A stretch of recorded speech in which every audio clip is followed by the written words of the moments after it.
So to start off today's virtual session, I wanted to show you a great tip for colour mixing. So what I've got here is a piece of mixed media paper. If you've got mixed media or watercolour paper, that will work fine. And the first thing you want to do is just draw yourself a very simple grid using an ordinary pencil.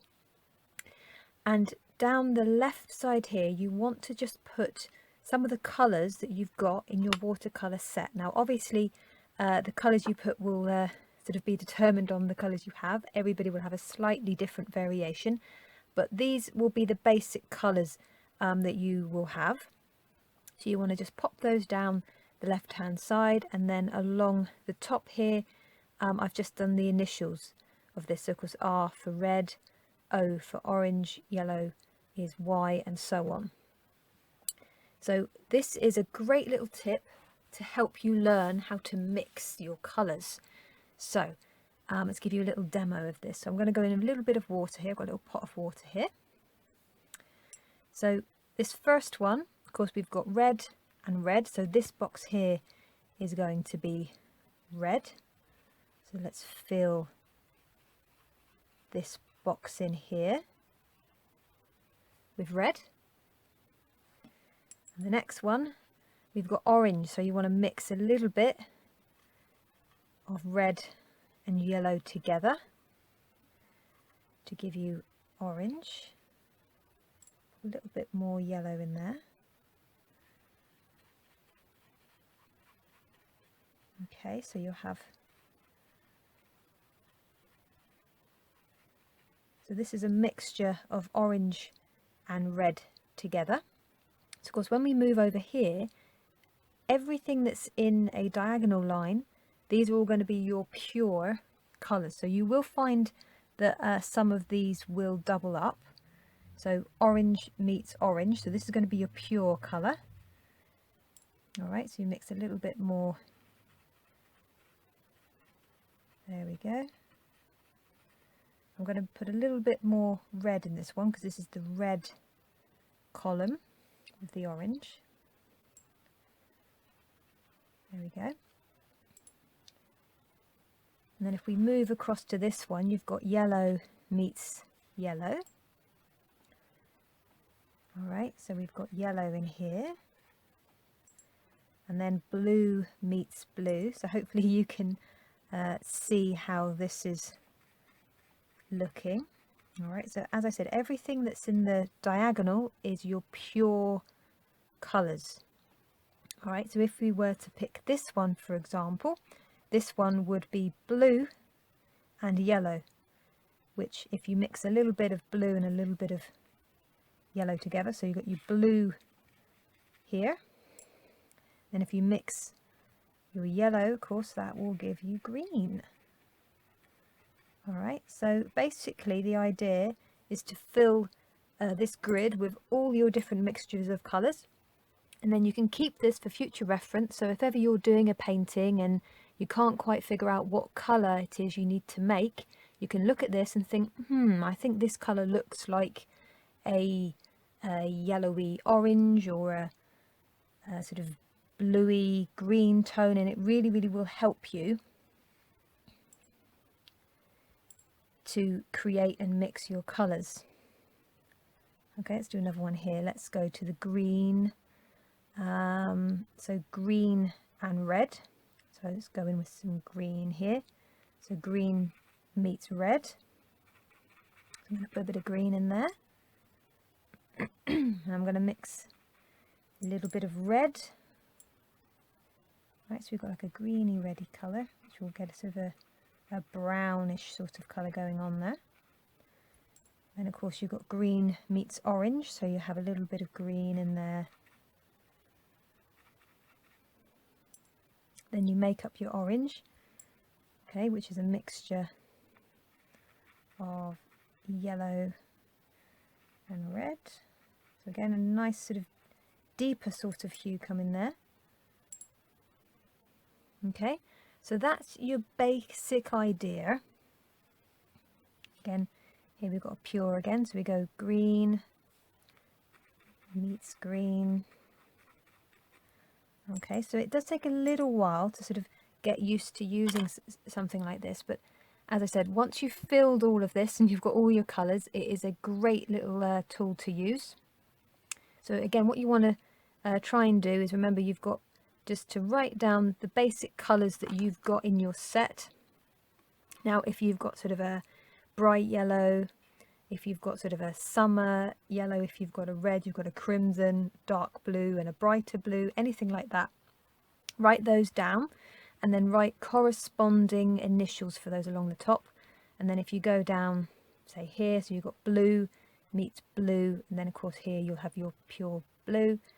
If you stay in this R, then you're sort of blue and red, so you have a bluey red, which blue and red make purple, and so on. Okay, so that's a very, very basic, brilliant way of learning how to mix colours. And as I said, if you keep this as a reference, then you can always refer back to it, and it will help you to find colours if you need to make a colour for a particular part of a painting. And it just sort of reminds you of the mixtures of colours that you need to do. Using watercolour for this, so this is my watercolour pan set we're going to be using. So I'll show you how you can use that. I also recommend 2 different size brushes. It doesn't matter too much what sizes, you just want them both to be round head brushes and one to be bigger than the other. But just for your reference, my larger one is a size 8 and my smaller one is a size 3. But as I said, it doesn't matter too much on the numbers, you just want one bigger than the other. Okay, so what I wanted this to be today is just a basic sort of mini workshop for you on how to use watercolour. So as I said, we're going to do a couple of things. I'm going to show you the wet in wet technique, some brush techniques, and also what's known as a gradient, and this works very, very well if you are doing botanicals such as this, but when you're working with flowers. So let's get started. So the other thing you'll want to have is to have either watercolour paper or mixed media paper. This one I'm using is mixed media paper. You can use all sorts of mediums on it except for oil paint. So first thing I want to do is go in with a little bit of paint. I just dab that in like so. You don't need a lot. And this is the wet in wet technique, and this is literally where you just put a little bit of water down like so. You want to see it glistening, and then what you do is you go in with any colour you like, and with a stippling motion I'm then going to put in a little bit of this nice crimson here, and this is a wonderful way of blending colour without having to do too much of the work because the water will blend it for you. Okay, now the wet and dry technique is, as you may have guessed, is you just have your paint and you just start to paint onto the surface. So it means that the surface you're working on is dry, so hence wet in dry. And of course wet in wet, as I said, is you have sort of wet the paper first and then go in with your paint. The other thing that's always good to think about when you're using watercolour is to practice with different amounts of paint to water ratio. So as you can see here, I've got much more on my brush this one than this one, and if I really load this up and do another one here, you can see it's getting darker and darker and darker. So this one's got the most water, this is medium, and this one's got lots of water. And then if you wash this out, you can also sort of take a little spot and just have a sort of more loose version. Okay, now going from this, I'm going to show you what's called a gradient, which is what we're going to use in a moment for the petals. So go into blue, brightest blue you have, and we're just going to put a little bit of blue here, not a lot, just a little bit across the top there. And they're going to wash out my brush. I'm going to wash that out, and then just so you've got just water on there, but you want it to be sort of a little bit damp, so that if you put some water down you can see it glistening. Okay, what I'm going to do is I'm just going to start to pull some of this paint down. If I tilt the page slightly, hopefully you'll be able to see that a little bit better. Alright, so we're just going to start to pull that down like so, blend it out, and then we can put a little bit more paint at the top. Okay, and we just repeat this over and over and over again. Okay, and then just pull down just a little bit. Okay, and that is a basic gradient, so it's getting paler and paler, lighter and lighter as you go, as you continue to pull that down like so. Okay, and that is a very, very easy, simple technique to use when you're doing something like petals in this piece, which we're going to do. Okay, I've just got some clean water. I'm using my smaller of the two brushes now, and I'm just going to do a couple more lines. Okay, and I'm just always good to experiment with the amount of paint to water ratio that you're using each time. It's always good practice and helps you get used to a medium light watercolour. So if you really, really load up your brush, and then if you sort of dip it once into the water like so, dip it again and more or less sort of wash it out. One of the other things that's worth mentioning is you can reactivate watercolour as well. So if you've got something which is dry, perhaps you want to move or take some of the paint out. Let's take this little bit here, for example.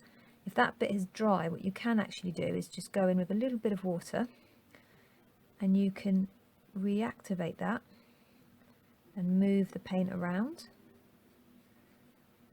and you can erase marks like that. So you can effectively use water as an eraser. Hi everybody, and welcome to today's art tutorial.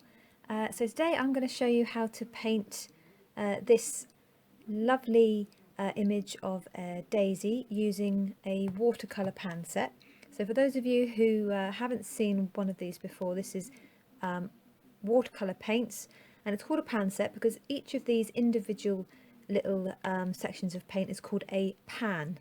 Now usually when you buy a set like this, each one will be individually wrapped. You just unwrap them and pop them in. A little top tip for you: once you see them starting to run out, instead of going and buying another pan to put in, which can be quite expensive, if you've got any watercolour tubes of paint, squeeze a bit in there, let it set and dry, and then you can just reactivate it with water. So I've got a little bit of watercolour paper here, which I'm going to be using, and I'm working to size A6, so quite small. So all you need is some watercolour paint, a little bit of water, and a round head brush. This is a size 8, but if you've got a 6 or a 10, that will be fine. It will depend on what size you're working to. If you're working to a larger scale, then you might want to have a larger brush. So what we're going to do, I'll make sure that you have the link to this image, which is a royalty-free image. So we're going to work in a clockwise motion. So we're going to start over here with these petals and then work our way around and across. Okay, so I'm just going to start with a little bit of this crimson. We're just going to put a little bit there, and then we're going to wash this brush out, and using the water I'm just going to start to pull a little bit of this paint along. Now as you can see, what this does is this helps to create that sort of look of a petal where it will get lighter and lighter, and then you pop a little bit more paint into any areas that are a little bit darker, a bit more vibrant. It helps you to control the paint. Alright, so I'm just going to continue working. So I'm working up to this petal now, and what you do is you just put a little bit more paint on your brush, and then where you see it gets a little bit lighter, wash a little bit of that out with the water, and then just pull some of that down. Again, wash it out if it's a little bit too dark, and then you can use the remainder of the paint, just move it around. You can take a little bit of paint from one petal to another. Okay, so one of the main things to remember with watercolour painting is it's not just how you use the paint, it's how you use the water. Alright, and the other thing is that watercolour paint will dry much paler. So if there's any areas that you want to be a little bit more vibrant, you need to add a little bit more paint. Alright, so I'm doing this relatively quickly as well. I find that this helped to get over lots of hurdles and just sort of get you started. So again, I'm using the water just to move this around, move the paint around. And the good thing about this is we're mainly going to be using just a few colours. So of course this is the crimson that I'm using for the petals. Again, just grab a little bit more paint. So areas here where you see are a little bit darker, you just pop a little bit more paint on there. And then if you need it to be a little bit lighter, you can just lighten it by using the water. Okay, so again, what I'm going to take a little bit of this paint out of the brush so that it's mainly more water than paint now.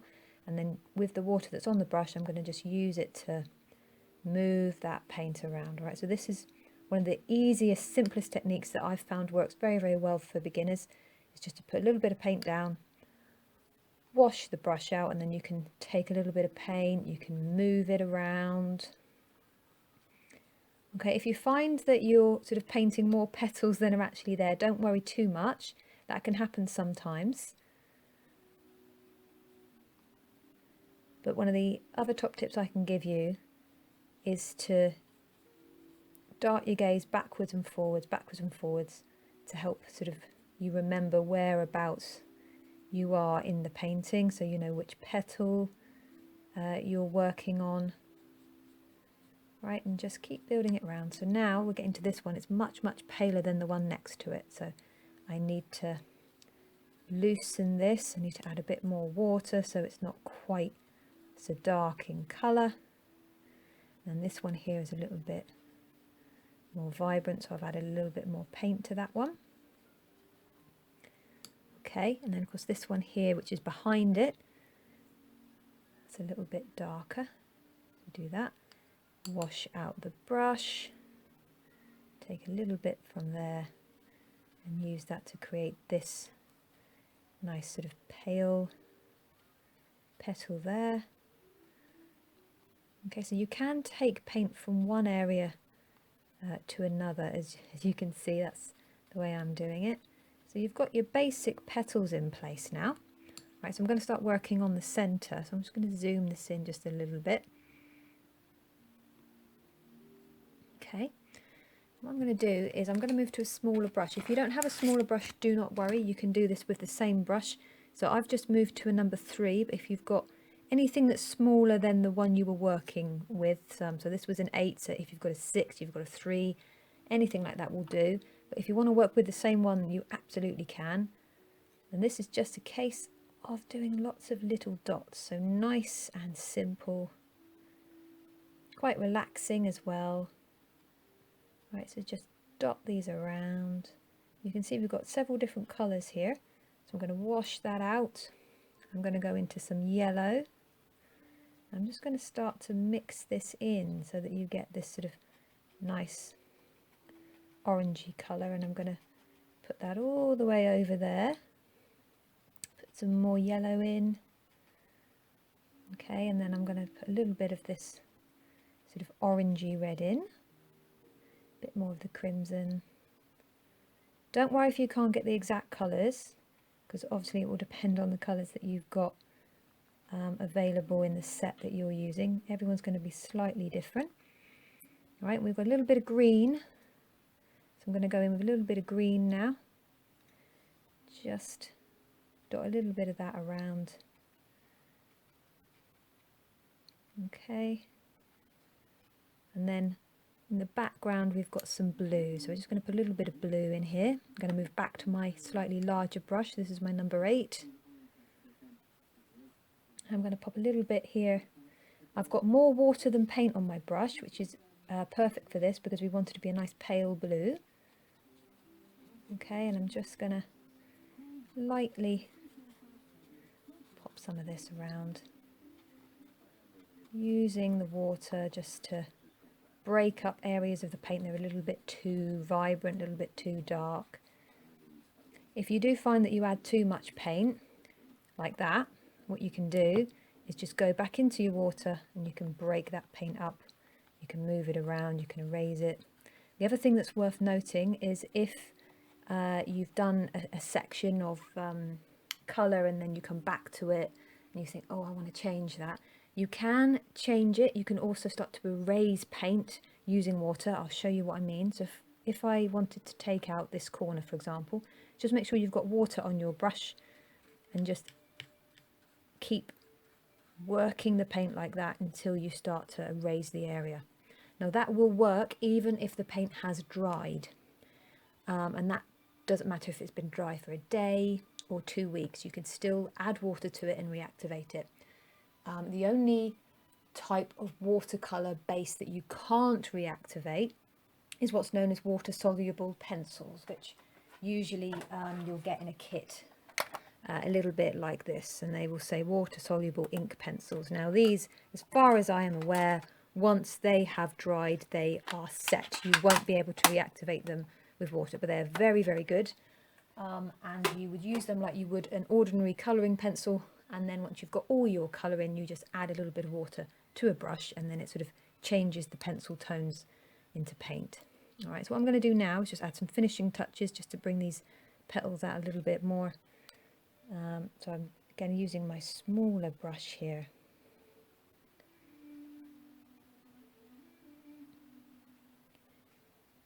Okay, just to bring this sort of back into the foreground a little bit. That's the other thing that's worth noting whenever you're painting, is obviously areas that are sometimes in the background might be darker if they're in sort of shadow. If they're being pushed behind something, then you'll have your cast shadow. Something in the foreground nearest to you will usually be a little bit sharper and clearer. Anything in the background usually might be a little bit more on the blurry side. Okay, so I'm just going to add some finishing touches here and there. Again, this is just a very, very simple, sort of quick little botanical painting. So nothing sort of too fancy, just something to get you started. As I said, remember, if you do an area that you feel is too dark, you can always change that by lightening it, making the colour paler by adding water to it. Okay, so I'm just going to blend this bit in there. I'm going to add a little bit of a darker, because we can see there's a sort of bit of a darker tone just around the outside. So I'm just going to add that in with a little bit of the darkest brown that I've got. And this will help to make it pop a little bit more and really bring this forward so that it doesn't look like it's sort of blending into the background too much. Okay.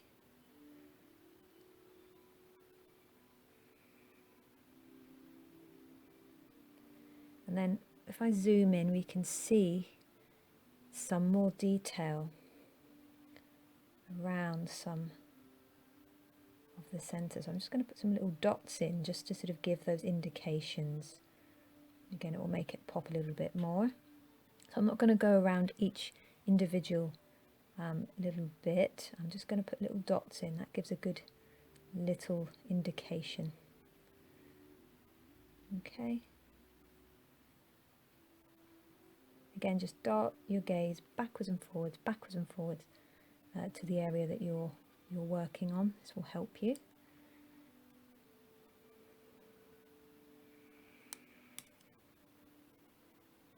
I'll pop a little bit more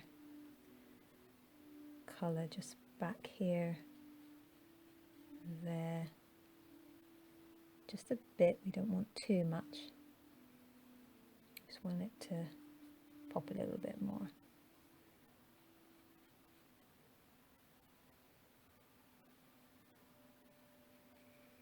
Just build it up a little bit at a time.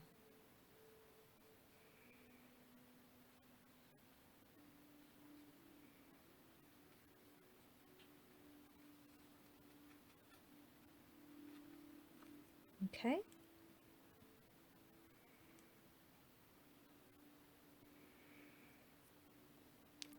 And there you go. There is a very basic, simple little introduction to doing a botanical floral painting in watercolour. I hope that you found it helpful, and I will see you soon for my next tutorial.